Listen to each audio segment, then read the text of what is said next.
성령님 좋은 아침입니다. 이 시간 성령님을 초청합니다. 오늘도 내 안에 오셔서 하나님을 기쁘시게 해드릴 것을 소원하게 해주세요. 오늘 말씀을 통해 구체적으로 무엇을 해야 할지를 깨닫게 해주세요. 깨달은 것을 삶 속에서 실천할 수 있도록 도와주세요. 아멘. 오늘 함께 나누실 하나님 말씀은 히브리서 11장 23절에서 31절까지 말씀입니다. 내가 무슨 말을 더하리요? 기드온, 바락, 삼손, 입다, 다윗 및 사무엘과 선지자들의 일을 말하려면 내게 시간이 부족하리로다. 그들은 믿음으로 나라들을 이기기도 하며 의를 행하기도 하며 약속을 받기도 하며 사제들의 입을 막기도 하며 불의 세력을 멸하기도 하며 칼날을 피하기도 하며 연약한 가운데서 강하게 되기도 하며 전쟁에 용감하게 되어 이방 사람들의 진을 물리치기도 하며 여자들은 자기의 죽은 자들을 부활로 받아들이기도 하며 또 어떤 이들은 더 좋은 부활을 얻고자 하여 심한 고문을 받되 구차히 풀려나기를 원하지 아니하였으며 또 어떤 이들은 조롱과 채찍질 뿐 아니라 결박과 옥에 갇히는 시련도 받았으며 돌로 치는 것과 톱으로 켜는 것과 시험과 칼로 죽임을 당하고 양과 염소의 가죽을 입고 유리하여 궁핍과 환난과 학대를 받았으니 이런 사람은 세상이 감당하지 못하느니라. 그들이 광야와 산과 동굴과 토굴에 유리하였느니라. 이 사람들은 다 믿음으로 말미암아 증거를 받았으나 약속된 것을 받지 못하였으니 이는 하나님이 우리를 위하여 더 좋은 것을 예비하셨은즉 우리가 아니면 그들로 온전함을 이루지 못하게 하려 하심이라. 우리가 보고 있는 본문인 히브리서는 기독교로 개종한 유대인들 중 동족의 박해와 로마 제국의 핍박으로 인해서 배교하려는 성도들을 대상으로 그리스도의 우월성을 구약과 연계해서 논리적으로 증명하고 또 권면과 경고, 위로와 보증 등의 방법을 사용해서 그리스도 예수에 대한 믿음을 굳건하게 세워서 고난을 이기고 승리할 것을 권면하고 있는 말씀입니다. 7장에서 10장 18절에 이르기까지 그리스도의 대제사장직과 희생제사에 대해 설명한 후에 이를 근거로 한 권면의 말들, 즉 그리스도를 통해 우리에게 주신 소망을 붙들고 핍박 가운데 뒤로 물러서지 말고 인내함으로 믿음의 승리를 이룰 것을 10장 19절에서 39절을 통해 권면한 후에 11장에서 구체적인 신뢰를 들고 있는 것입니다. 흔히 믿음장이라고 불리는 11장을 살펴보고 있습니다. 믿음은 하나님의 약속이 반드시 성취될 것이라고 하는 소망, 그래서 믿음 바라는 것들의 실상이며 동시에 이런 소망을 갖게 하는 실체, 보이지 않는 것들의 증거가 믿음입니다. 이러한 믿음을 소유한 믿음의 선진들은 핍박과 고난 가운데서도 신실하게 믿음을 지켰고 결과적으로 하나님으로부터 인정을 받았습니다. 그래서 선진들이로서 증거를 얻었다라고 2절이 증거합니다. 이제 히브리서 기자는 지금까지 열거한 믿음으로 위대한 승리를 이루었던 선진들에 대해서 더 설명할 수 있지만 시간이 없어서 다 말할 수 없음을 아쉽게 생각하면서 신속하게 구약의 믿음의 선진들 그 이름을 열거한 후에 그들의 특징들을 설명합니다. 오늘 우리가 보고 있는 이 본문의 말씀은 크게 세 부분으로 나누어 생각할 수 있는데 첫 번째 부분은 32절에서 35절 전반부의 말씀을 통해서 믿음의 승리입니다. 바락은 가나안 왕이었던 야빈을, 기드온은 300용사로 미디안을, 입다는 암몬을, 삼손은 블레셋을, 그리고 다윗은 이방 나라들을 믿음으로 물리쳤습니다. 또한 사무엘은 완전한 의로움으로 이스라엘을 다스렸습니다. 다니엘은 사자의 입을 막았으며 다니엘의 세 친구는 불의 위협을 이겨냈습니다. 이 외에도 칼날을 피하고 연약한 가운데서 믿음으로 강하게 되어 이방의 군대를 물리친 예를 들고 있습니다. 또한 엘리야가 죽은 아들을 살려준 사르밧 과부와 엘리사가 살려준 수넴 여인의 아들, 그것을 상기시켜 종말론적인 부활을 예견하고 있습니다. 두 번째는 35절 후반절에서 38절까지 말씀을 통해서 믿음의 고난입니다. 히브리서 기자는 어떤 이들은 이라고 하는 표현을 사용해서 지금까지 언급했던 믿음의 승리자들과 대조되고 있는 다른 사람들의 믿음에 대해서 설명합니다. 이들은 믿음으로 고난을 극복한 사람들인데 악형을 받고 순교했으며 고난에서 벗어나고자 믿음을 배신하지 않았습니다.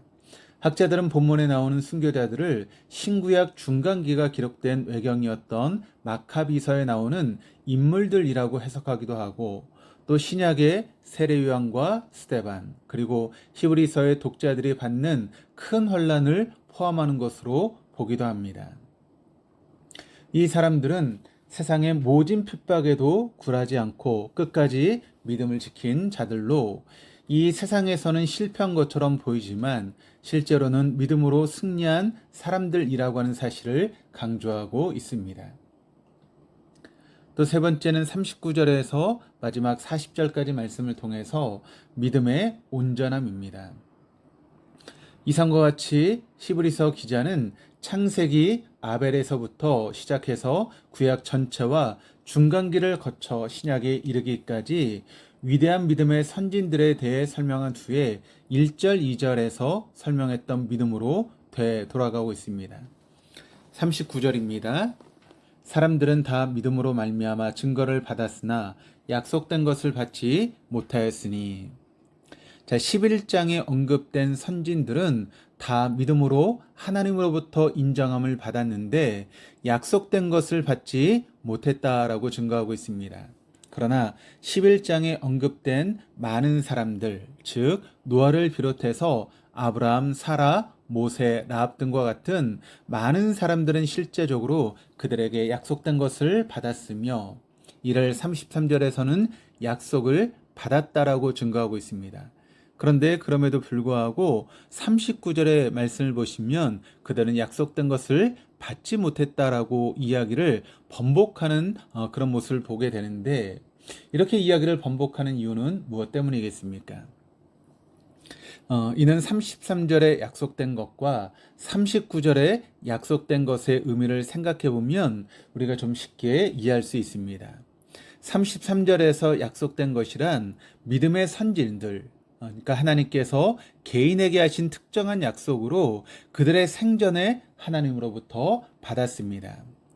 반면에 우리가 보는 39절에 약속된 것이란 구속사적인 의미를 가지고 있습니다. 즉 39절에 약속된 것이란 약속의 완전한 성취로 그리스도를 통한 종말론적인 성취, 영원한 하나님 나라의 구원을 의미합니다. 39절에 약속된 것을 이처럼 그리스도를 통한 구속사적인 의미로 해석할 수 있는 근거는 바로 다음에 40절을 보게 되면 알 수 있습니다. 40절입니다. 이는 하나님이 우리를 위하여 더 좋은 것을 예비하셨은즉 우리가 아니면 그들로 온전함을 이루지 못하게 하려 하심이라. 예수님께서 제자들에게 하나님 나라의 비밀에 대해 가르쳐 주시면서 다음과 같이 말씀하셨습니다.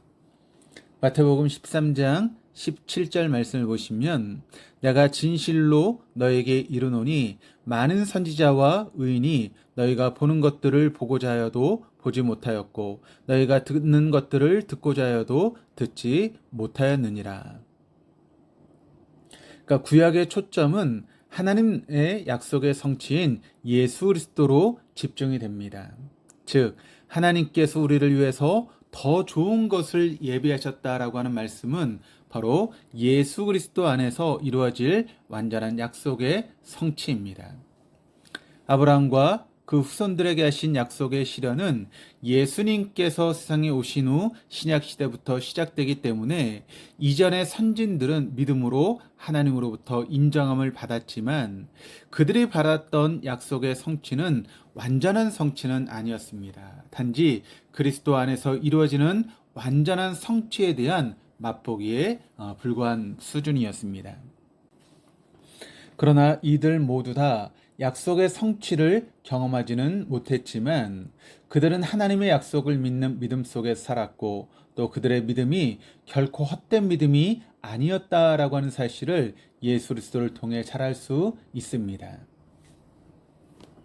이들에 비하면 신약 시대의 크리스천들은 하나님으로부터 어마어마한 특권을 누리고 있습니다. 우리는 믿음의 선진들이 감히 경험해보지 못한 하나님의 약속의 완전한 성취, 즉 예수 그리스도를 통한 구원을 경험했습니다. 왜 하나님께서는 우리에게 이러한 특혜를 허락하셨을까요? 우리가 믿음의 선진들보다 더 의로운 삶을 살았기 때문인가요? 우리가 그들보다 도덕적으로 훨씬 더 뛰어났기 때문입니까? 우리가 그들에 비해 믿음이 더 크기 때문일까요? 우리가 그들보다 더 훌륭하다고 내놓을 것이 무엇이 있습니까? 사실 아무것도 없습니다. 그들에 비하면 우리는 초라하기 그지없습니다. 그런데도 불구하고 우리를 위하여 더 좋은 것을 예비하신 하나님의 은혜로 말미암아 우리는 예수 그리스도를 통한 약속의 성취를 경험하였습니다. 그러므로 이 사실 앞에 우리는 언제나 겸허해져야 하는 것입니다. 우리는 구약의 믿음의 선진들보다 더 나은 소망을 갖고 있으므로 그들보다 더 신실한 믿음을 갖고 담대하게 살아야 합니다. 그들이 약속을 얻지 못하고 멀리서 바라보면서도 극심한 고난과 역경을 이겨내었다면 예수 그리스도 안에서 더 나은 소망의 성취를 바라보는 우리 역시 충분히 우리에게 닥칠 또는 닥쳐올 고난도 넉넉하게 이겨내야 될 줄 믿습니다. 오늘도 그런 삶을 살아갈 수 있는 저와 여러분, 우리 모두가 될 수 있기를 주님의 이름으로 축원합니다. 기도하시겠습니다. 하나님 아버지, 오늘 히브리서 11장을 통해 살펴본 믿음의 선진들에 비하면 우리의 믿음이 참으로 부족함을 고백합니다. 그럼에도 불구하고 하나님께서는 우리에게 약속의 성취이신 예수 그리스도를 보내주셨고 또 그 예수 그리스도를 몸소 경험하게 해주셔서 감사합니다. 보이지 않는 믿음의 실체인 예수 그리스도를 경험한 우리가 우리를 향하신, 우리 공동체를 향하신, 이 사회를 향하신 하나님의 선하신 뜻이 반드시 이루어질 것이라고 하는 소망을 늘 견지하며 살아갈 수 있도록 도와주시옵소서. 이 소망 속에서 삶의 자리에서 최선을 다하게 도와주시고 신실하게 믿음을 지켜서 하나님으로부터 세상 사람들로부터 인정받는 참 그리스도인 될 수 있도록 도와주옵소서. 감사드리며 예수 그리스도 이름으로 기도합니다. 아멘.